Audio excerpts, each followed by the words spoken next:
Баш қаланы көрктөндүрүү боюнча курулуштун темпи кандай жүрүүдө, борбордо кайсы социалдык объекттер курулуп пайдаланууга берилүүдө? Капиталдык оңдоодон өткөн жана алдыда ишке кире турган калаадагы жаңы курулуштар боюнча Бишкек шаарынын мэриясынын капиталдык курулуш башкармалыгынын башчысы Болот Чолпонбаев менен түз эфирде маек курабыз. Саламатсыздарбы, урматтуу телекөрүүчүлөр, берүүнү Расул Багышбаев алып барам. Болот Чолпонбаевич, студияга кош келдиңиз. Саламатсызбы? Дароо суроолорго өтөлү, Бишкек шаарынын мэриясынын ушул капиталдык курулуш башкармалыгы тарабынан быйылкы жылда аткарылган негизги иштерге токтололу, а дегенде эле социалдык объекттерге токтоло турган болсок, ушул 24-жылдын 1-кварталында пайдаланууга берилген соцобъекттер, анын ичинде катар менен токтолсоңуз болот. Ар бирине билим берүү, саламаттык сактоо объектилерине келиңиз. Саламатсыздар, урматтуу телекөрүүчүлөр. Быйылкы жылдын 1-кварталында 3 социалдык объектини ачып койдук. Анын бири мектеп, 2 бала бакча. Бир бала бакча Арчабеш конушунда жайгашкан, экинчи бала бакча Көкжар конушунда жайгашкан. 3 объекттин азыркы учурда иштерин алып барууда. Мындан тышкары быйылкы жылдын иш планында да көптөгөн социалдык объектилердин курулушу, капиталдык оңдоосу жана биздин жашыл зоналарыбыздын көрктөндүрүү иштери каралган. Ал иштердин баары өзүнүн нугу менен курулуш иштери, ремонттоо иштери быйылкы жылдын иш планы менен аткарылат. Социалдык объектилерге токтоло кетсек, билим берүү жаатында бул жылдын аягына чейин 8 билим берүү бала бакчалар ачылып, ишке киргизилет. 4 мектептин курулушу азыркы учурда жүрүп атат. Бирөө кошумча корпус, бир чоң мектебибиз бар. Бул Бишкектин Ак Бата конушунда жайгашкан. Ал жерде 660 орындук ушу чоң мектеп салынып келатат. Жылдын аягына чейин алар дагы буюрса ошол ачылыш азимдерин өткөрүп ишке киргизебиз деген ойдобуз. Мындан тышкары шаардын аймагында 4 районунда баягы үй бүлөлүк дарыгерлер борборлору салынып атат. Ар бири тең 150 орунга ылайыкталган. Бири Көкжар конушунда, Молдокулуу көчөсүндө, бирөө болсо Кызыл Аскерде, Силсебет көчөсүндө, бирөө Чоң Арыкта, Чоң Арык айылында, бирөө болсо ушул Бишкек шаарынын Жантошев көчөсүндө, экинчи больницанын аймагында кошумча корпус салынып атат. 4 аталган объекттин ушу жылдын аягына чейин курулуш иштери бүтүрүлүп, эксплуатацияга берилет деген ойдобуз. Абдан жакшы. Бала бакчаларга кененирээк токтоло турган болсок, жыл соңуна чейин пайдаланууга бериле турган бала бакчалардын көпчүлүгү дээрлик ушул калктын суранычы боюнча жаңы конуштарда экен. Ооба, туура белгилеп кеттиңиз. Бул шаардын ичиндегиси бар, бирок ошо Бишкек шаарынын жаңы конуштарына дагы бир өзгөчө көңүл бурулуп атат. Бул жеке эле мамлекеттин саясаты, Бишкек шаарынын мэринин саясаты, ушул биздин жаңы конуштардагы жарандарга максималдуу түрдө ушул жакшы шарт түзүп берүү максатында, ушул деги эле бала бакча эмес, баягы адам баласына күнүмдүк керектелүүчү шарттарды түзүп берүү максатында ушул жерге жарыктандыруу коюлуп атат, көчөлөрү асфальт төшөлүп атат, тротуар салынып атат, социалдык объектилердин долбоорлорунун курулушунун баары тең ошол биздин тургундарга, биздин шаардык конокторго жакшы шарт түзүп берүү максатында болуп атат. Тактап айтып кетсем, Калсордо конушунда, Дордой конушунда, Ак Бата конушунда, Келечек конушунда ушул бала бакча, мектеп курулуш иштери жүрүүдө. Булардын бардыгы жыл соңуна чейин пайдаланууга берилет. Жыл соңуна чейин пайдаланууга берилип, ушу эшиктерин биздин кичинекей бөктөрүбүз ачат деген ойдобуз. Мына ушул социалдык объектилерди капиталдык оңдоодон өткөрүүдө, деги эле баштан аяк курулушун жүргүзүүдө иштеп жаткан жумушчулар бардыгы жергиликтүү, өзүбүздүн биздин подряддык уюмдардын баары тең жергиликтүү. Кыргызстандан каттоодо турушат, Кыргызстанда иштерин өзүлөрүн жүргүзүшөт. Ар биринден тең баягы конкурстук отбор деп коет, орусча айтканда. Ошол отбордон дыкаттык мамиле менен кагаздардын баары иликтенип, алдыңкыларына шарт түзүп берилген. Мындан тышкары бул биздин подряддык уюмдарга дагы баягы орусча айтканда граньдары так белгиленген. Ал граньдан чыга алышпайт. Ар бир объектке өзүнүн гарантиялык взностордун баары тең төлөнгөн. Бул гарантиялык ар бир объектте гарантиялык мөөнөт бар. мисалы 1 жылбы 2 жылбы ошол объектиде кандайдыр бир мүчүлүштүк болсо, курулуш жаатында бир кемчиликтер болсо, ошол өз эсебинен кайра жүргүзүп берет. Ошол жакты жоюп беришет. Эгерде ал кандайдыр бир себептер менен өз эсебинен кыла албай калса, же болбосо бир бизге обратная связь деп коет, бизге кайра чыкпаса, биз анда ошол биздин счетто турган алардын гарантиялык взносунун негизинде биз кайра ошол объем жумуштардын баарын эсептеп чыгып, ошол жактан сарптаганга мүмкүнчүлүгүбүз бар. Алардын ар бир объект боюнча өзүнүн акча тыйымдары биздин счетто турушат. Болот Чолпонбаевич, эми кепти биз кененирээк ушул капиталдык оңдоо беренеси боюнча аткарыла турган жумуштарга дагы бура турган болсок, быйылкы жылы жалпы билим берүү уюмдарынан ала турган болсок, титулдук тизмеге кайсыл объекттер кирди? Жана бул капиталдык оңдоо беренеси боюнча курула турган курулуштардын эмне айырмасы бар? Менин сурайын дегеним так болсун, түшүнүктүүрөөк сизге. Капиталдык оңдоо беренеси боюнча аткарылып турган жумуштар башка казынадан бөлүнө турган, ушул эле бюджеттен бөлүнө турган. Мен түшүндүм сурооңузду. Курулуштан өзгөчөлүгү барбы? Түшүндүм. Бул жерде деген капиталдык ремонт беренеси боюнча ушул билим берүү тармагына, билим берүү беренесине 68 мекеме каралган. 68 ичинде 29 мектеп, 28 бала бакчанын ичинде 28 бала бакчада капиталдык ремонттоо иш-чарасы өтөт. Бул иш-чараларды биз атайын баягы балдардын жайкы каникулуна пландаштырганбыз. Иш планыбызда ошондой бекилген. 1 сентябрга чейин балдардын окуу процесси башталгыча биз бул 68 объектиде оңдоп түзөө иштерин баарын бүтүрүп чыгышыбыз керек. Ошондой талап бизге коюлган. Биз тийиштүү мекемелер менен бул боюнча иштеп чыгып, азыркы учурда баягы подряддык уюмдарды тандоо иш-чарасы болуп атат азыркы учурда. Ал иштин 80% аягына чыгып калды. Калганын боюнча иштер толук кандуу жүрүп атат. Балдар каникулга тараса эле биз курулуш биздин куруучулар ремонт иштерине киришет. Ошондой эле ушул берененин негизинде эс алуу, маданият, спорт объекттери дагы оңдоодон өтөт экен. Албетте. Жалпы.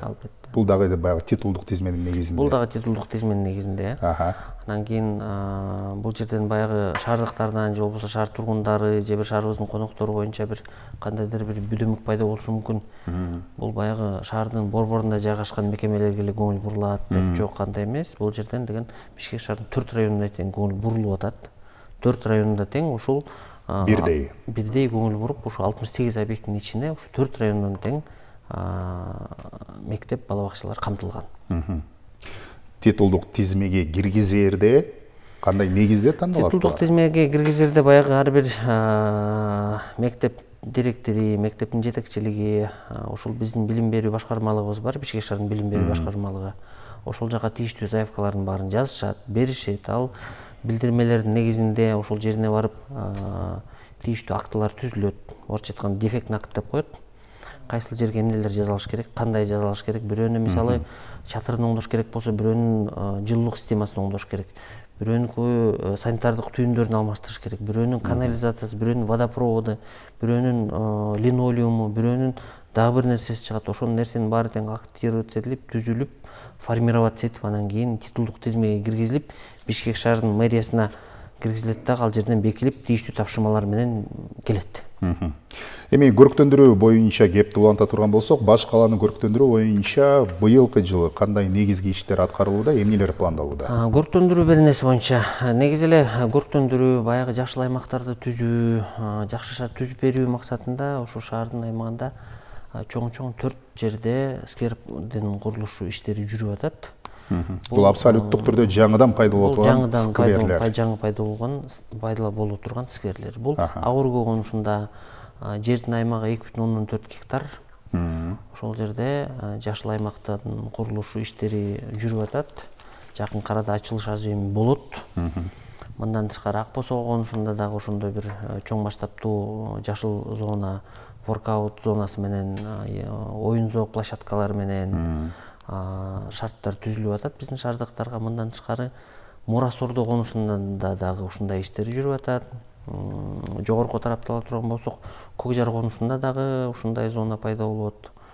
Кыскасы, Бишкек шаарынын мэриясы тарабынан, капиталдык курулуш башкармалыгы тарабынан бул биздин жашыл аймактарды пайда болуу, ошол жерге жакшы шарт түзүп берүү, көрктөндүрүү маселеси, жана каралбай калган булуң бурчтарды тийиштүү иш-чараны уюштуруу маселеси, ал жагына дагы көптөгөн көңүлдөр бурулуп атат. Көрктөндүрүүдө бир гана ошол скверлердин пайда болушу, жаңы эс алуу сейил бактардын пайда болушу эмес, буга чейин пайдаланылып келген шаар тургундары тарабынан бир катар объекттер бар. Ошол эле скверлер болушу мүмкүн, буга чейин ачылган, ал жактарды жарыктандыруу, ал жактарды мындан дагы жагымдуу шарттарды түзүү каралган. Мына ошондойлордун ичинде 12 объектти көрктөндүрүү пландалган экен. Ал жакта жумуштар башталдыбы? Ал жакта жумуштар өзүнүн иш графиктери түзүлгөн. Ар бир объект боюнча ар бир подрядчик менен баягы келишим түзөрдүн алдында биз иш графиктерин сурайбыз. Толук кандуу иш графиктерин сурап, баягы технический базасында кайсы техникалар бар, кайсыл жөндөмдүүлүгү бар, буга чейин кайсыл жерде курулуш иштерин жүргүзүп келген, эмнеге жөндөмдүүлүгү бар, орусча айтканда баягы основные направления биз карап чыгып, анан кийин ушу конкурстук документацияга киргизип келишим түзөбүз да. Ал боюнча өздөрүнүн ар бир объект боюнча өзүнүн иш графиги боюнча пландар жүрүп атат. Болот Чолпонбаевич, ушул баш калаада мейли сквер куруу боюнча болсун, кайсыл аймакты көрктөндүрүү боюнча ишти баштагаңыздар, сиздер тушкан мыйзамсыз объекттер же болбосо кандайдыр бир курулуштар кезигип жатабы, же соңку мезгилде шаардыктардын ушул мыйзамсыз курулушка барбоо маданияты калыптана баштадыбы? Бул эми сиз туура белгилеп кеттиңиз. Мыйзамсыз курулуш, мыйзамсыз бир жерди басып алуу, мыйзамсыз бир нерсени кылуу, бул кичине мындай өзүнүн маданияты калыптанып келатат. Анын үстүнө Бишкек шаарынын мэрі Айбек Жанышбековичтин тапшырмасынын негизинде биз ушу кайсыл жерде бир кандайдыр бир проблема болбосун, ал жерге биз оперативдүү түрдө Бишкек шаарынын биз эле эмес, түзүмдүк бөлүмдөрү, акимдери менен чогуу чыгып, ошо болгон кандайдыр бир маселелердин баарын тең жеринде чечип атабыз. Мындан тышкары мэрия тарабынан дагы күнүмдүк баягы эрте мененки, кечки, түнкү обходдор болуп атат. Анын баарына тең тийиштүү мекеме жетекчилери катышып, ошол жерге барып чыгып атабыз. Ар бир маселени жеринде карап, ошол жерден чечим кабыл алып, же чечимдин долбоорун кабыл алып, бир кандайдыр бир жыйынтыкка чыгып атабыз. Азыркы учурда бир сиз белгилеп кеткендей, баягы мыйзамсыз курулуш жүргүзүү же бир нерсени туура эмес кылуу нерсеси бул кичине мындай бир минимизация тенденциясын алды деп айтсам болот да. Ошол эле учурда мисалы сиз жанагы курулуштардын аймагында көрктөндүрүү иштерин пландалган 12 объект боюнча маалымат берип жатасыз. Мен де тизмесинен карап көрсөм, айрым балдар аянтчасы, футбол аянтын куруу, аймакты көрктөндүрүү, бир катар көчөлөрдүн кесилиши, бир катар үйлөрдүн жанында тосмолорду оңдоо, өнүктүрүү боюнча дагы тизмеге кирген экен да. Ушундай учурда бизде Бишкекте эмне маселе, бул тыгындан кийин келе өзгөчө калк көп отурукташкан жерде унаа токтотуу, баш аламан токтоткон жайлар көп кезигет да. Мына ошолорду дагы чечүү боюнча же алар менен күрөшүү кандай жүрүп жатат? Негизи эле жол тыгыны бул баягы биздин чоң бир актуалдуу проблемаларыбыздын бири болуп атат. Бул боюнча Бишкек шаарынын мэриясы, капиталдык курулуш башкармалыгы дагы чоң концептуалдык иш-чараны алып барып атабыз. Бул боюнча жер алдынан өтмөк деп коет, подземный переход. Азыркы учурда 2 долбоорубуз даяр. Жакынкы арада дагы бир изилдөө жумуштары болуп атат. Жакынкы арада ага дагы киришебиз. Андан тышкары мына көптөгөн социалдык объектилердин курулушу, оңдолуп түзөлүшү, мурда жеке менчикте турган бир билим берүү мекемелерин кайра муниципалдык менчикке кайтарып капиталдык оңдоо жүргүзүү, бул шарттардын баары жанагы биздин шаардык тургундар машинесин салып алып, баласын же кызын бир шаардын бир четинен экинчи четине алып барбоосу. Бул жерде баягы бала бакча болобу, мектеп болобу, ошол жакын жерде жашаш керек. Кайсыл жерде жашаса ошол жерден ошол жерге алып барыш керек. Бала бакча болобу, мектеп болобу. Жанагы былтыркы аркы жылдакарда болгон мектеп директорлорунун ротациясы дагы ушул нерсе болчу да. Шаардык тургундар биздин машинесин айдап алып, баласын же кызын жеткирип бир шаардын бир четинен экинчи четине барбаш керек. жакын арада турган, орусча айтканда в шаговой доступности. Кадам басып эле бара турган, жөө басып барып, балдарыбызды, кыздарыбызды жеткирип, анан кетишибиз керек. Ошол боюнча дагы ушул муниципалитеттин кылып аткан ар бир иши ушул баягы бири-бирине байланыш. Болот Чолпонбаевич, негизи АТРдын негизинде Бишкектин аянты дагы кеңейип, калкынын саны дагы өсө баштабадыбы? Анан кийинки жылдарга балким ушул жылдан баштап эле ушул Бишкекке жаңыдан кошулган аймактар, конуштарда дагы ушул сиз атаган көрктөндүрүү, жаңы объекттерди куруу иштери пландалганбы? Бул жерден баягы административдик территориалдык реформанын негизинде, президентибиздин указынын жарлыгынын негизинде Бишкек шаарынын аймагына кошумча аймактар кошулган. Бул Чүй областынан Сокулук району, Аламедин району. Биз бул боюнча толук кандуу иш-чараларды жүргүзүп, биз деле эмес, муниципалитет толук кандуу иш-чараларды жүргүзүп, азыркы учурда жанагы легалдаштыруу маселеси, жер участкасында мыйзамдаштыруу маселеси, биздин уже службалар ал жерге барып изилдөө иштерин жүргүзүп, инвентаризация иштерин жүргүзүп, Орок айыл аймагына биз бала бакчасынын куруусун уже пландаштырып жатабыз. Новопавловка айыл аймагынын аягына ушул бир жакшы спорт аянтчасын, футбол площадкасы менен чогуу, анын долбоорун иш алып барып атабыз. Кыскасы, болгон тапшырмалар боюнча, Бишкек шаарынын мэрі тарабынан коюлган тапшырмалар боюнча жетекчиликтин жарлыктарынын негизинде биз толук кандуу ишти алып барып атабыз. Болот Чолпонбаевич, маекти жыйынтыктап жатып темадан тыш, бирок бүгүнкү күндө баш калаада актуалдуу болуп аткан бир суроону узатайын. Бишкек мэри ушул мэриянын кызматкерлерин, башкармалыктын жетекчилерин ар аптанын шейшемби, бейшемби күндөрү коомдук транспортто жүрүүсүн милдеттендирген. Бүгүн бейшемби күн болуп турат. Сиз үйүңүздөн иштен бизге коомдук транспорт менен келдиңизби? Мен коомдук транспорт менен келдим. Шаардын ичинен да коомдук транспорт менен жүрүп атабыз, жөө басып атабыз. Кичине тегерек четибизде каранат экенбиз, аркы катарга көңүл бурат экенбиз, светофорго. Эл менен бир болосуң. Эл менен бир болот экенбиз. Биринчиден ден соолугубузга да пайдалуу болот экен. Экинчиден шаардын бир көмүскөдө турган проблемаларын көрөт экенбиз. Бир сөз менен сизге жакты коомдук транспортто жүрүү. Мен бул нерсени толук кандуу колдойм. Сиз эки гана күн колдонуп атасызбы же болушунча мындан ары өтөйүн деп атасызбы? Негизи ушу бир жылдан ашып калды. Мен максималдуу турдуу ушу жөө басканга аракет кылып атам. Жөө басканга аракет кылып атам. Мисалы, машинем болсо деле ушу жакын жерде же бир убактым болсо ушу жөө басканга аракет кылам. Бул биринчиден ден соолукка экологияга да пайда, өзүнүн саламаттыгына да пайда экен да. Андыктан биз бардык бир гана мэриянын кызматкерлерин эмес, бүтүндөй шаар тургундарына мүмкүн болушунча шаардын экологиясына, өзүбүздүн ден соолугубузга пайда алып келе турган ушул жөө басуу, балким шайтан араба тебүүнү чакырабыз. Ыраазычылык билдиребиз. Ишиңизге ийгилик каалайм. Урматтуу телекөрүүчүлөр, биз Бишкек шаарында курулушу жүрүп жаткан жана курулуп пайдаланууга берилген социалдык объектилер, шаарды көрктөндүрүү иштери туурасында Бишкек шаардык мэриясынын капиталдык курулуш башкармалыгынын башчысы Болот Чолпонбаев менен түз эфирде маек жүргүздүк. Кайрадан эфир аркылуу амандыкта көрүшөлү.